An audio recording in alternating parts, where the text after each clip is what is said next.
In today's video, I'm going to test out whether or not the RF 28-70 f2 is better than the RF 70-200 f4 in the studio.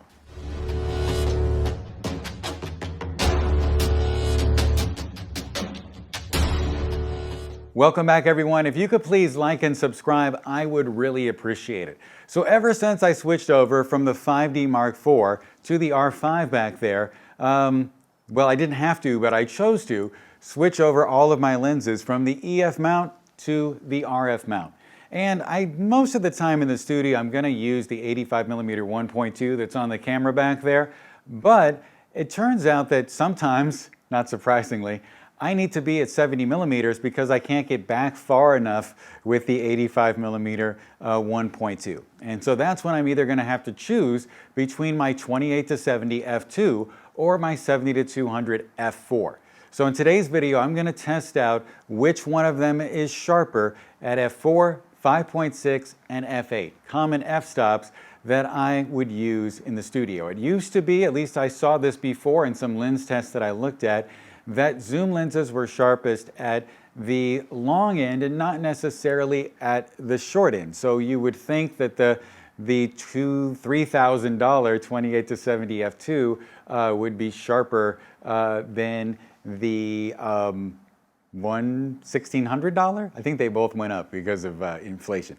$1,600 70-200 f4. Of course, this one is twice as much. The zoom, the short zoom is twice as much as the long zoom.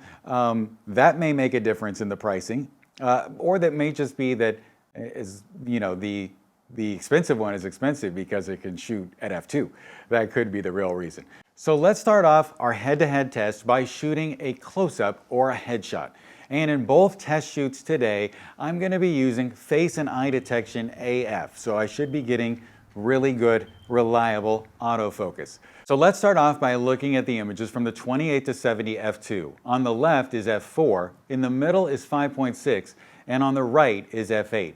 Now zooming in to 100%, it looks like the middle frame at 5.6 may be sharper. Zooming into 200%, looking at the facial hair and then the eyebrows, it seems like the sharpest lens or the sharpest exposure we have here is at 5.6 in the middle, f4 on the left, and then finally f8 on the right. The difference between 5.6 and f4 could just be depth of field, but I can say for sure that f8 is definitely not cutting it. Now moving on to the 70-200 f4, of course, once again, we have f4 on the left, 5.6 in the middle, and f8 on the right. Zooming in here, it looks like the f8 image is the sharpest, followed by 5.6 and then f4. Looking at his eyelashes, I don't think that this is a depth of field issue, but real sharpness. Now let's compare the two lenses head-to-head with the 28-70 images on top and the 70-200 images on the bottom. Zooming in here on his face and looking at the f4 images on the left, it appears that the 28-70 is a little bit sharper. Looking here in the middle, things look fairly even at 5.6, but I think the 28-70 is probably winning out. Over here on the right at f8, it looks like the 70-200 f4 is the better of the two. So what if we panned up a little bit higher and we looked at his hair in this head-to-head test?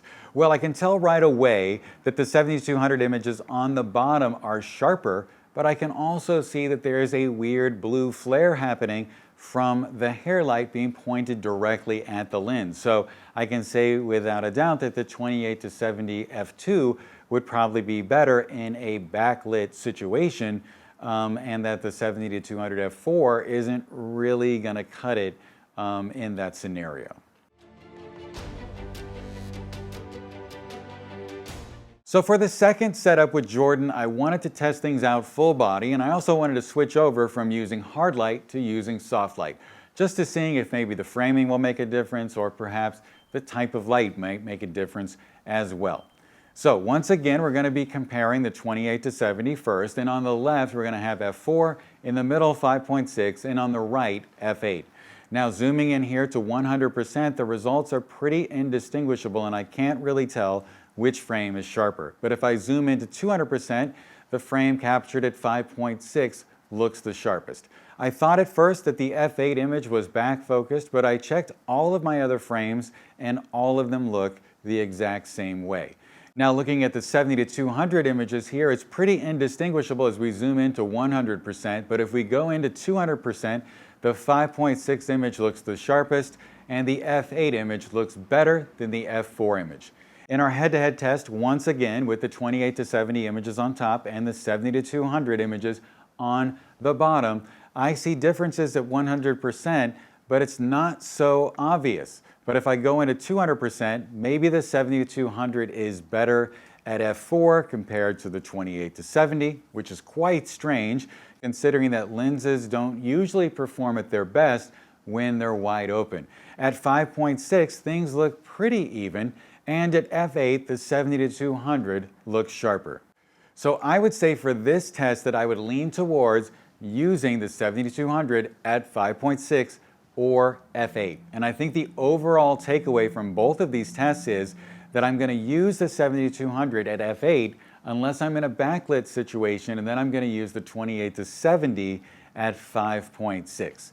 Anyway, I hope that was helpful and made sense. At least now I know what I'll be doing in the future. And as always, stay safe, have a great day, and I'll talk to you soon.